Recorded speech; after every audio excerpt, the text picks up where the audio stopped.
Hello बच्चों, आज हम ऑनलाइन क्लास में, आपके स्कूल में तो क्लास बंद हो गई है, एग्ज़ाम होने में अभी टाइम है, तो आप घर पे फ्री नहीं बैठे रहें और अपनी पढ़ाई को आपको कंटिन्यू रखना है। तो आपको मैं साइंस में आपको कोर्स पूरा करा दिया था, रिवीज़न भी करा दिया था, उसके बाद में आपको नोट्स भी सारे सब्जेक्ट के, जब पहले ऑनलाइन क्लास चली थी तो हर चैप्टर के आपको नोट्स भी बता दिए थे। अब ये ऑनलाइन क्लास में आपको एक अच्छी तैयारी करनी है, प्रिपेयर रहना है। ऐसे नहीं कि एग्ज़ाम नहीं है तो हम आराम से बैठ जाएं और पढ़ाई करना ही छोड़ दें।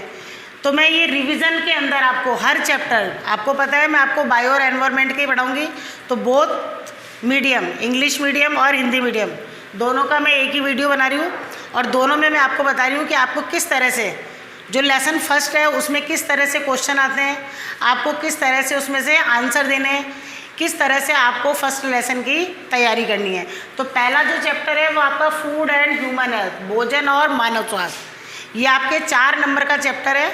इसमें से या तो 2 क्वेश्चन 1-1 नंबर के और एक 2 नंबर का क्वेश्चन आएगा, या फिर 1 नंबर का एक क्वेश्चन और 3 नंबर का एक बड़ा क्वेश्चन आएगा। तो 4 नंबर का आपका चैप्टर है। वैसे तो मैं आपको क्लास में भी बता चुकी हूँ, बार बार हमने इसका रिवीजन कर लिया, लेकिन फिर भी एक बार आपको मैं ऑनलाइन क्लास में बता रही हूँ कि आपको इस लेसन की किस तरह से तैयारी करनी है। तो फूड एंड ह्यूमन हेल्थ या भोजन और मानव स्वास्थ्य, इसमें सबसे पहले जो हमने टॉपिक पढ़ा था आपको याद करना है बैलेंस डाइट और अनबैलेंस डाइट, संतुलित भोजन और असंतुलित भोजन किसे कहते हैं। इसके बाद में जैसे ये चैप्टर है तो फर्स्ट आपके इसमें है विटामिन मेल्ट्रेशन, यानी विटामिन कुपोषण से क्या होता है। तो विटामिन कुपोषण की या विटामिन मेल्ट्रेशन की जो आपके टेबल या सारणी बनी हुई है मोस्ट इम्पॉर्टेंट है और हर साल उसमें से क्वेश्चन आता है। तो स्टार्टिंग जो आपके बायो के क्वेश्चन की या 1 मार्क्स के क्वेश्चन या ऑब्जेक्टिव क्वेश्चन की होगी वो आपके इसी लेसन से होगी। तो इस टेबल को आपको कैसे याद करनी है कि इसमें जो सिम्टम्स हैं या उसके जो लक्षण हैं वो आपको याद करने हैं और आपको ये पूरी याद करनी है कि ये जो लक्षण है वो कौन से विटामिन की कमी से कौन से रोग का है। जैसे एक एग्जाम्पल मैं आपको बता देती हूँ कि पैरों की हड्डियों का मुड़ जाना और घुटनों का पास आ जाना कौन से विटामिन की कमी से होने वाला कौन सा रोग है।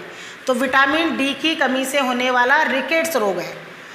तो आप लिखेंगे कि जो बैंड हो जाती है लेग्स की जो बोन्स होती हैं और जो नीज होते हैं वो क्या हो जाते हैं, क्लोजर आ जाते हैं।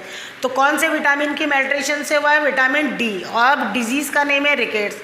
इसके बाद में आपके प्रोटीन मेल्ट्रेशन, तो इस क्वेश्चन में से इम्पॉर्टेंट क्वेश्चन है ये भी, या तो आपसे क्वेश्चन देंगे कि प्रोटीन मेल्ट्रेशन या प्रोटीन की कमी से होने वाले जो डिजीज़ या रोग का नाम बताइए और इसके सिम्टम्स या लक्षण बताइए, या तो ये दे देंगे या फिर वो कहेंगे कि क्वाशियोर-कोर डिजीज़ क्या है या क्वाशियोर-कोर रोग क्या है, ये क्यों होता है, इसके लक्षण बताइए। तो आपको प्रोटीन की कमी से जो क्वाशियोर-कोर रोग होता है उसके लक्षण लिखने, पेट फूल जाता है, बच्चे का स्वभाव चिड़चिड़ा हो जाता है, भूख नहीं लगती है, तो ये सारे मैंने बार बार आपको रिपीट करा दिया है। इसके बाद में जो नेक्स्ट टॉपिक है वो आपके मिनरल मेल्ट्रेशन या खनिज लवणों की कमी से। तो इसमें भी आपको टेबल में कि कौन सा खनिज लवण क्या कार्य करता है। जैसे हमारे शरीर में हीमोग्लोबिन का निर्माण करता है लौह तत्व, ये सारे क्वेश्चन बोर्ड में आ चुके हैं। इसी तरह के क्वेश्चन आए वही मैं आपको रिपीट कर रही हूँ। क्वेश्चन आएगा हमारे शरीर में हीमोग्लोबिन का निर्माण करने में सहायक खनिज तत्व है लौह तत्व। शरीर में थायरोक्सिन हार्मोन का निर्माण करने के लिए कौन सा तत्व आवश्यक है, आयोडीन। इसी तरह के जो क्वेश्चन है। इसके बाद में गाइटर या घेंगा रोग किसकी कमी से होता है, आयोडीन की कमी से होता है, क्योंकि आयोडीन जो होता है वो थायरोक्सिन हार्मोन का स्त्रवण करता है। तो इसकी कमी हो जाती है तो गला सूजकर स्वेल होकर के क्या हो जाता है, हैंग हो जाता है, और इस डिजीज़ को हम गाइटर या घेंगा रोग कहते हैं। इसके बाद जो नेक्स्ट टॉपिक है आपके इस लेसन में वो है आपके जल, वाटर, प्योरेट के आपके वाटर के अंदर ऐसी कौन कौन सी क्वालिटी होनी चाहिए ड्रिंकिंग वाटर में, यानी पीने योग्य जल में क्या गुण होने चाहिए। तो आपको 2 या 3 पॉइंट उसमें से लिखने हैं। जैसे proper oxygen dissolve in it, उसमें प्रचुर मात्रा में ऑक्सीजन होनी चाहिए। पीएच-आर बैलेंस, पीएच क्या होना चाहिए, संतुलित होना चाहिए। कोई भी पार्टिकल, विजिबल पार्टिकल जैसे बैक्टीरिया, माइक्रोब्स है वो दिखाई नहीं देने चाहिए। अब पॉल्यूटेड पानी पीने से बहुत सारी डिजीज़ होती हैं, वायरस से, बैक्टीरिया से, वॉर्म से होने वाली डिजीज़। तो मेन जो वॉर्म से होने वाली डिजीज़ है 1 मार्क्स का क्वेश्चन, नारू डिजीज़। तो पैथोजन ऑफ नारू डिजीज़ यानी नारू रोग का जनक क्या है? ड्रैकुनकुलस मिडेनेंसिस। तो नारू रोग के जनक का आपको नाम याद रखना है। इसके अलावा वायरस से होने वाली डिजीज़ कौन कौन सी हैं? तो वायरस से होने वाली डिजीज़ है, फ्लू है, हेपेटाइटिस है, और आजकल आप देख रहे हो कोरोना भी वायरस से ही फैल रहा है। तो वायरस से होने वाली डिजीज़ के नेम पूछे गए थे बोर्ड में एक बार। इसके बाद में जो नेक्स्ट टॉपिक है वो है आपके ओबेसिटी या मोटापा। तो ओबेसिटी या मोटापा क्या है? तो इसके लिए BMI आपसे पूछा जाएगा, what is the full form of BMI? Body mass index, या हिंदी में इसको कहा जाता है शरीर भार सूचकांक।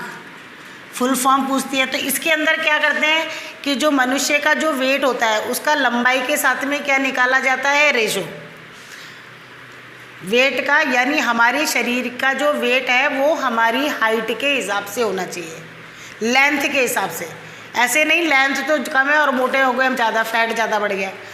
तो जो बॉडी मास इंडेक्स है उसमें क्या करते हैं कि जो वेट होता है उसका लेंथ के साथ में क्या निकालते हैं? रेशो। यदि 25 kg टू 30 kg पर मीटर स्क्वायर है तो ओबेसिटी या मोटापा क्या है? कंट्रोल में है। और यदि ये 30 से ऊपर या 35 या kg पर मीटर स्क्वायर या इससे भी ज़्यादा हो जाए तो उस स्थिति को हम क्या कहते हैं? मोटापा कहते हैं। तो मोटापा क्या है? शरीर के लिए क्या है? हानिकारक है। मोटापे से बहुत सारी बीमारियां होती हैं, हृदय रोग है, इसके अलावा कई कैंसर भी हो जाते हैं, ब्लड प्रेशर है, ये सारे रोग किससे होते हैं? मोटापे से होते हैं। इसके बाद में आपके हैं रक्तचाप, नेक्स्ट टॉपिक इम्पोर्टेंट। तो आपको जो टॉपिक याद करने हैं वो इसी तरह से है। BMI बॉडी मास इंडेक्स क्या है? तो शॉर्ट में जो मैं आपको पॉइंट बता रही हूँ वहीं से क्वेश्चन पूछा जाएगा। अब रक्तचाप में कि रक्तचाप क्या है कि हमारी जो धमनियाँ है उनमें जो रक्त प्रवाह होता है उसके साथ में एक दाब लगता है जिसको हम क्या कहते हैं? रक्तचाप कहते हैं। अब आपसे क्वेश्चन पूछा जाएगा एक सामान्य व्यक्ति का रक्तचाप कितना होता है? तो एक सामान्य व्यक्ति का रक्तचाप 120 mmHg अपॉन 80 mmHg होता है।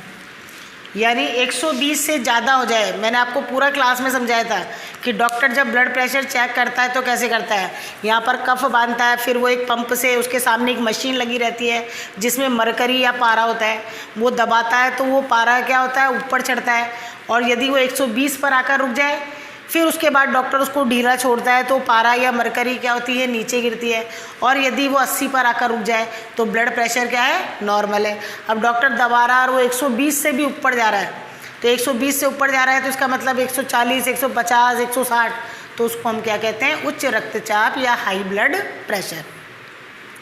और यदि डॉक्टर उसको जब छोड़ता है ढीला तो वो 80 से नीचे 40 पे 50 पे आकर रुक रहा है तो उसको हम क्या कहते हैं? लो ब्लड प्रेशर या निम्न रक्तचाप।